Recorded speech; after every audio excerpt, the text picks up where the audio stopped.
কত মানুষ নামাজি ভাই মসজিদানিহীনাতে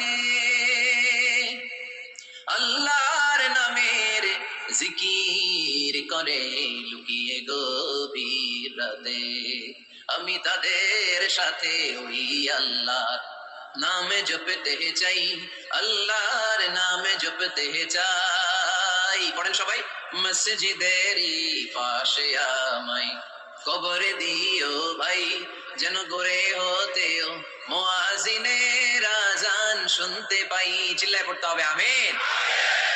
কি দরদ ছিল আমাদের জাতীয় কবি কাজী নজরুল ইসলামের, মসজিদের পাশে আল্লাহ তুমি আমার কবর দিও। আল্লাহ এই দোয়াটা কবুল করে নিয়েছে, ঠিক কিনা? আমার কবরের পাশে মসজিদ আছে না নাই?